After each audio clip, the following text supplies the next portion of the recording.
ફાસલો. લેખક અશ્વિની ભટ્ટ. પ્રકરણ 47. જયસમંદના ઓતરાદે કિનારે આવેલા નાનકડા બજોટા ગામમાં ક્યારેક જ સનસનીખેજ બનાવ બનતો. બજોટાના સામાજિક ઇતિહાસમાં ગુનાહિત બનાવનો ફાળો ઘણો જ નાનો હતો. જયસમંદના કિનારા ઉપર આવેલા બધા જ ગામડાઓ કરતાં બજોટું સંસ્કારી ગણાતું અને એટલે જ બેંક ઓફ મેવાડ લૂંટ કેસમાં જીગર પરોતની ધરપકડ થઈ ત્યારે બજોટામાં હાહાકાર વર્તાયો હતો. આજે 12 વર્ષે સંતરામ પરોતનો દીકરો પાછો આવ્યો ત્યારે પણ આખાય ગામમાં અભૂતપૂર્વ સનસનાટી પેદા થઈ હતી. જીગર પરોતને એ ખ્યાલમાં જ હતું. કેટલી વાર તેણે એ વિશે કલ્પનાઓ પણ કરી હતી. તેના આદાએ આઘાતને કારણે આંખો ગુમાવી હતી. આખા ગામે તેના પર ફિટકાર વરસાવ્યો હતો. દેવ જેવા બાપને ત્યાં કપૂત પેદા થયો હતો અને એ કપાતરના પાપે બજોટાના સંત સમા સંતરામ પરોતની આંખો ચાલી ગઈ. તેનો રોષ ગામના સૌ નાગરિકોમાં ફેલાયો હતો. 12 વર્ષ વહી ગયા હતા એ વાતને, છતાં જીગરને ડર હતો. ગામના લોકોનો જ નહીં પણ ખુદ તેના અદાનો પણ. અદા તેને કદીએ માફ નહીં કરે. આ કલ્પના સાથે જ તે બજોટામાં આવ્યો હતો. તેમ છતાં અદાએ જે વાત્સલ્યથી તેનો સ્વીકાર કર્યો હતો તેવી કલ્પના ક્યારેય પણ તેણે કરી ન હતી. પણ સમય જેવું ઔષધ બીજું એકેય નથી. સમય સાથે ઘટનાઓનો સંદર્ભ અને અર્થ બંને બદલાય છે. વર્તમાન જ્યારે ભૂતકાળ બને છે ત્યારે ઘટના તરફ જોવાની દ્રષ્ટિ પણ બદલાય છે. ગઈકાલનો ખલનાયક આજનો નાયક અને આવતીકાલનો યુગ પુરુષ બની જાય અને ગઈકાલના યુગ પુરુષને આજે છેક નીચલી કક્ષાનો ગણી નાખવામાં આવે. એટલું જ નહીં, એક અનન્ય વીર પુરુષ તરીકે દબદબાપૂર્વક જેની સમાધિઓ રચવામાં આવી હોય તેમના હાડપિંજરોને ખોદી નાખવાના દાખલાય માનવ સમાજ માટે નવા નથી. જીગર પરોત પણ શાસ્ત્રય આવો જ અનુભવ કરી રહ્યો હતો. જેલમાં જઈ આવીને જાણે તે પવિત્ર થઈને પાપ ધોઈને પશ્ચાતાપના અગ્નિમાં શેકાઈને પાછો આવ્યો હોય તેમ બજોટાએ પણ જીગરને તેના આદાની જેમ જ માફ કરી નાખ્યો હતો.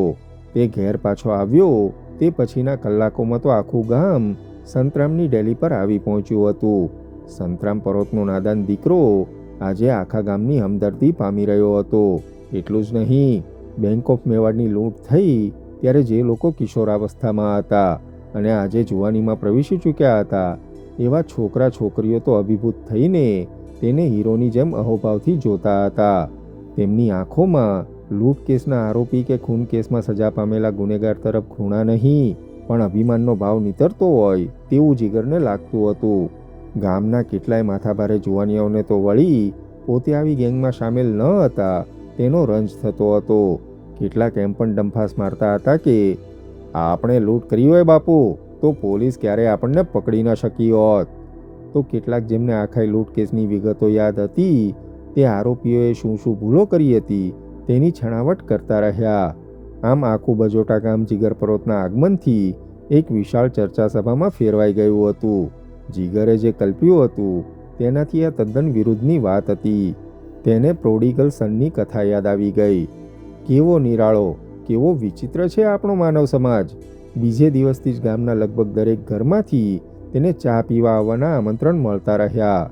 12 વર્ષની ભયાનક અંતરવ્યથા અનુભવતા રહેલા અદાના ચહેરા પરથી એ બધાય વર્ષોએ ઉમેરેલું વૃદ્ધત્વ પાનખરમાં ખરી પડતા પાંદડાઓની જેમ ખરી ગયું. વર્ષો પછી અદા ફરી પાછા ગામના આતિથ્યનો, આદરનો, સહાનુભૂતિનો અનુભવ કરી રહ્યા. અદાનો હસતો ચહેરો જોઈને ઘડીભર તો જીગરને લાગ્યું કે આ હર્ષાવેશમાં કદાચ તેમની દ્રષ્ટિ પાછી પણ આવી શકે અને એટલે તો તે સવારના પહોરથી જ અદાને હસાવતો રહેતો, તેમની નાની નાની જરૂરતને મહત્ત્વ આપતો. આમ છતાં જ્યારે રાત્રે તે સૂતો ત્યારે તેને જયસમંદના અગાધ જળનું દર્શન થતું. જયસમંદના પશ્ચિમ કિનારે આવેલો રૂઠી રાણીનો મહેલ દેખાતો. એ મહેલની અટારીઓ અને ઝરૂખા હેઠળ ઝળુમતા મહાકાય મધપુડા દેખાતા. એ ઇમારતના ભોંયરાનું પ્રવેશદ્વાર દેખાતું અને જીગર પરોત વિચારે ચડી જતો. તેની પાસે જબરજસ્ત ચીજ હતી. લૂંટમાંથી મેળવેલા રૂપિયા કરતાંય વધુ કિંમતી ચીજો તેણે મોહલાતમાં સંતાડી હતી. રોજ રાત્રે તે વિચારતો શું કરવું જોઈએ, કોઈને પણ ગંધ ન આવે તે રીતે એ ચીજો તે મેળવવા માગતો હતો. એ ચીજો ત્યાં હશે કે નહીં? કોઈ પ્રવાસીના હાથમાં એ ચીજો આવી ગઈ હશે? પુરાતત્વ ખાતાના કોઈ પગીને તો એ બધું મળી ગયું નહીં હોય ને? કદાચ તે બધાને ઉદય પણ લાગી હશે. વરસાદના ભેજથી તે સડી પણ ગઈ હોય. બજોટામાં આવ્યા પછી પ્રથમ રાત્રિથી જ તે બેચેન રહેતો. તે ચીજો ક્યારે લઈ આવી, કેવી રીતે લાવવી તે વિચારતો. તેનું હૃદય ધ્રુજતું. બજોટા અને તેની આસપાસ તેણે સનસનાટી મચાવી હતી. જે લોકો તેને ઓળખતા ન હતા તે સૌ તેને ઓળખતા થયા હતા.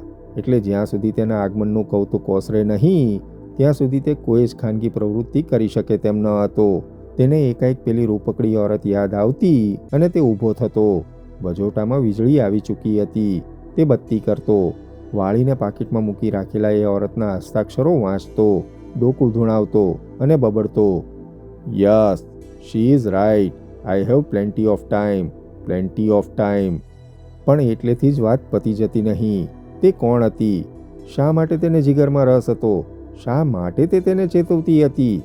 જીગર પોતે આ પ્રશ્નોથી અકળાઈ જતો ત્યાં સુધી તેના મગજમાં ઘણની માફકે પ્રશ્નો ઉઠતા.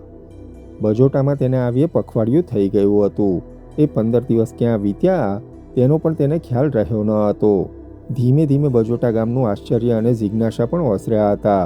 3 અઠવાડિયા બાદ જીગરે વજાને કે ભૂરાને કે ગામના કોઈ નવરા જુવાનિયાને સાથે લઈને આસપાસ ફરવાનું શરૂ કર્યું હતું. પ્રથમ તેને એ ખાતરી કરવી હતી કે તેના પર પોલીસ ખાતાની કોઈ નજર છે કે નહીં. બીજી ખાતરી તેને પેલા રહસ્યમય આદમી વિશે કરવાની હતી. અને ત્રીજું તેને ચેતવણી આપતી ઓરતના રહસ વિશે જાણવાનું હતું. વળી તેના પોતાના ભવિષ્યના કામકાજ અને નોકરી ધંધા માટે તેણે નિર્ણયો લેવાના હતા. અદા સાથે તેણે આ બાબત ચર્ચા પણ કરી હતી. અદા પોતે પણ દીકરાની દ્વિધા સમજી શકતા હતા. અલબત્ત તેમની ઈચ્છા એવી હતી કે 12 વર્ષ જેલની યાતના ભોગવી આવેલો દીકરો 2-4 મહિના આરામ અને આનંદમાં વિતાવે તો કંઈ ખોટું ન હતું. આવી એક મૂક સમજણ બાપ દીકરા વચ્ચે થઈ ચૂકી હતી. બરાબર 3 અઠવાડિયા પછીના રવિવારની સવારે તેણે નિર્ણય લીધો હતો અને અદાની રજા લઈને તે જયસમંદ આવ્યો હતો. બજોટાથી તે વહેલી સવારે ચાલતો જ નીકળ્યો હતો. રોજની માફક તેણે વજાને કે ભૂરાને પોતાની સાથે લીધો ન હતો. આજથી રૂઠી રાણીના મહેલમાં સંતાડેલી ચીજો મેળવવાના પ્લાનમાં તે લાગ્યો હતો. એ કામ તે એકલો જ કરવા માંગતો હતો. આજે પ્રથમ વખત તેણે ખરીદેલા સુંદર કપડાં પહેર્યા હતા. ડાર્ક બ્રાઉન કલરનું જીન્સ અને લાઇટ ક્રીમ કલરનું સ્પોર્ટ શર્ટ્સ તેના મોહક વ્યક્તિત્વને ચુસ્ત બનાવતા હતા. જયસમંદના 5 માઇલ જેટલા વિશાળ ઓવારા પર તે પણ જાણે આજે પ્રથમ વખત જ ફરવા આવ્યો હોય તેટલી જિજ્ઞાસાથી ફરતો રહ્યો. ત્યાં આવેલા બધા સહેલાણીઓ, ઓરતો, છોકરા અને છોકરીઓને જોતો, ક્યારેક ઓવારા પરની છત્રીઓ નીચે બેસતો તે ફરતો રહ્યો. તેના મનમાં એક જ વાત ચાલતી હતી, જો પેલી છોકરીએ તેને સાચું કહ્યું હોય તો આજે, અત્યારે, અબ ઘડીએ પણ તેના પર પોલીસ નજર રાખી રહી હશે. પણ ત્યાં ફરતા કોઈના ચહેરા પરથી તેને ખ્યાલ આવતો ન હતો કે તેને કોઈ જોઈ રહ્યું છે. જયસમંદના ઓવારા પર ઉત્તરમાં ટુરિસ્ટ ગેસ્ટ હાઉસ કમ રેસ્ટોરાં બનાવવામાં આવી છે. ત્યાં થોડા કમરા પણ છે અને જયસમંદના પાણી પર ઝળુમતો વિશાળ બારીઓવાળો ડાઇનિંગ હોલ છે. લગભગ 1 કલાક સુધી ઓવારા પર ચક્કર મારીને તે ગેસ્ટ હાઉસ તરફ ગયો અને એકાએક મોટા વાડા જેવા ગેસ્ટ હાઉસના કમ્પાઉન્ડમાં પાર્ક કરેલી જીપ ગાડી તરફ તેની નજર ગઈ. તે ક્ષણભરે જીપ ગાડી તરફ જોઈ રહ્યો. તેના ચહેરા પર સ્મિત આવ્યું. તેના હૃદયમાં ફરતા લોહીની ઝડપ વધી. My God, it's the same car, તે બબડ્યો. તેને જીપનો નંબર યાદ ન હતો, પણ જીપના બોડી પર લગાડેલું ડોનાલ્ડ ડકનું સ્ટીકર તેને યાદ હતું. જીપનો રંગ અલબત્ત ઓલિવ ગ્રીન હતો, પરંતુ તેની ચમક જુદી હતી તે પણ તેને યાદ હતું. એટલું જ નહીં, જીપના બોનેટ પર ઉડતા ઘોડાનું વ્હાઇટ મેટલનું નાનકડું પૂતળું પણ તેને યાદ હતું. તેણે ઘડિયાળ જોઈ. સવારના 9 વાગ્યા હતા. તે ગેસ્ટ હાઉસમાં પ્રવેશ્યો. ડાઇનિંગ રૂમમાં જઈને તેણે બેઠક લીધી. ચાની કીટલી અને નાસ્તો મંગાવ્યો. ડાઇનિંગ રૂમની એક તરફ એટલે કે દક્ષિણ વિંગમાં એક મોટા જ હોલમાંથી બનાવેલા 3 કમરા હતા. 12 વર્ષ પહેલાં આમાંનું કશું હતું નહીં. ડાઇનિંગ રૂમની બહાર એટલે કે જ્યાંથી પ્રવેશ્યો ત્યાંથી ડાબી તરફ મકાનના ઉપરના ભાગમાં જવાતું હતું. એ મજલા પર પણ થોડા કમરા હતા અને પશ્ચિમ તરફ બીજા બંધાઈ રહ્યા હતા. તેણે મંગાવેલી ચા આવી અને તે સાથે જ દાદર ઉપરથી હાઉસકોટ પહેરીને એક ઓરત ઉતરી અને કેશ કાઉન્ટર પાસે આવીને ઊભી રહી. અરે, કેટલી વાર થશે તમને લોકોને? આ 3જી વખત મારે દાદર ઉતરીને નીચે આવવું પડ્યું છે, તે બોલી. જીગરના હૃદયમાંથી 2-3 ધબકારા ઊંચકાઈને ફેફસા વીંધીને બહાર ફેંકાયા. તેણે ધીરેથી આડું જોઈ લીધું. કેશ કાઉન્ટર પરથી ક્લાર્કે જવાબ આપ્યો, સોરી મેડમ, 1 મિનિટમાં જ હું મોકલાવું છું. મારે મોડું થાય છે, સમજ્યા? તે બબડતી દાદરો ચડી ગઈ. જીગરને હાશ થઈ. તેણે અપેક્ષા રાખી જ હતી કે એ છોકરીની મુલાકાત ક્યાંક ને ક્યાંક જરૂર થશે જ, અને તેને એ પણ ખાતરી હતી કે બજોટાની નજીકમાં નજીક જો કોઈ સગવડભર્યું સ્થળ હોય તો તે જયસમંદનો ઓવારો જ હતો, કે જ્યાં પ્રવાસીઓની અવરજવર રહેતી અને ત્યાં જ તે પણ રહી શકે. તેણે બેરાને બોલાવ્યો અને ધીરેથી પૂછ્યું, ઉપર કોઈ કમરો ખાલી છે? 2 કમરા ખાલી છે, બેરાએ જવાબ આપ્યો. કુલ કેટલા કમરા છે ઉપર? 4, બેરો બોલ્યો. 1 સ્યુટ, 1 સિંગલ અને 2 ડબલ. પેસેન્જર કેટલા છે? તેણે પૂછ્યું. તદ્દન સ્વાભાવિકતાથી પૂછ્યું. સ્યુટ અને 1 ડબલ ભરેલા છે, 1 સિંગલ, 1 ડબલ ખાલી છે. સ્યુટમાં કોઈ કપલ હશે? પરોતે પૂછ્યું. નહીં, એક ઓરત છે. એકલી? બેરાને સમજાય તેવા મર્મથી તેણે પૂછ્યું. જી સાબ. આશ્ચર્ય કહેવાય, એકલી ઓરત? એ રાઇટર છે, કિતાબો લખે છે. અચ્છા, મને તો એમ કે કોઈ લખપતિની દીકરી હશે. આજકાલ એવી છોકરીઓ એકલી ફરે છે, બાકી કોઈ લેખિકા સ્યુટમાં રહી ન શકે. એમ નથી લાગતું, એ ખૂબ કમાતી હશે, ગાડી પણ રાખે છે, બેરાએ કહ્યું. જીપ રાખે છે? શું ગાડી આકે છે! વાહ, દિવસ આખો જંગલમાં ફરે છે. અહીં શું કરવા? જંગલોમાં ફરવા આવી છે?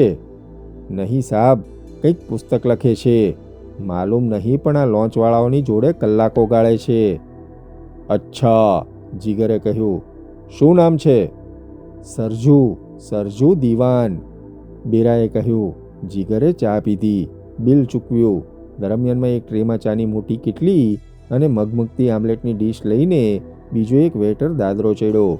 જીગરે કાઉન્ટર પર આવીને કમરા વિશે પૂછપરછ કરી.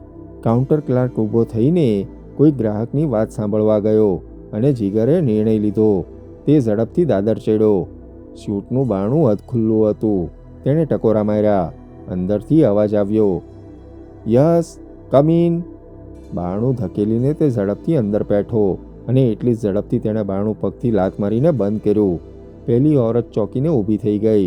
તે મોઢામાંથી કંઈ પણ બોલે તે પહેલાં જીગર બોલી ઉઠ્યો.